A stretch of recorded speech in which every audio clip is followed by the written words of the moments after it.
பதவியில இருக்கிறதுனாலே நீங்க பெரிய ஆளாக முடியாது. அது பெரிய உதாரணம் திரௌபதி முர்மு.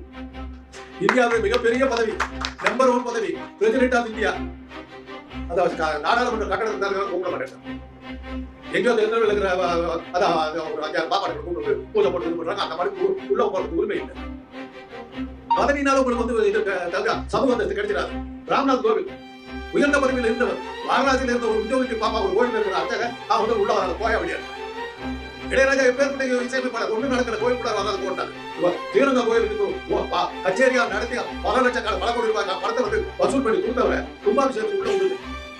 இந்த அக்கிரமங்கள் களைய வேண்டும் என்பதற்காக தான் நான் இயக்கத்தை ஆரம்பித்திருக்கேன் தவிர இந்த கூட்டணியில் சேர்ந்து எம்எல்ஏ பேசுவோம் எப்படி போட்டுக்கான அறையில தான் திருமாவளவன் இதை அவர் சொன்ன போதுதான் அவர் மீது எனக்கு இந்த மரியாதையும் மதிப்பு மிக உயர்வாக எல்லாம் சமுதாயத்தான் சொல்றேன். அவர் நினைக்கிறதால இந்த இடத்தை பயன்படுத்தி இந்த பிற்படுத்தப்பட்டவர்கள் இதை பயன்படுத்தி ஒரு பெரிய ஒரு சாம்ராஜ்யத்தை உருவாக்கி கொண்டு தனக்காக வாழ்ந்திருக்கும். அதை வச்சு எங்க பார்த்தாலும் ஒரு தடவை ஒரு நகைச்சுவை நடிகர் ரசி சேகர் அவர் கிண்டல் பண்ணி பேசுறாரு. ரீபாக் ஷூ டெனிம் ஜீன்ஸ் போட்டுட்டு நீ மக்களுக்கு சேவை செய்யறியா? நீ தான் ஏன் நான் புனல் போடக்கூடாது? உன்னை விட உயர்ந்தவன் நான் ஆகிட்டேன். நானே புனல் மாட்டிக்கிறேன். என்ன பண்ணுவேன்? புனல் உலகில் ஒரு நல்ல ஒரு விஷயம் என்னன்னா ஊரில் அடிப்பட்டு சொல்லியிருக்கீங்களா அவங்க உடம்பு இல்லையா மிக அழுகான ஒரு ஊர் அது புனல் தான்.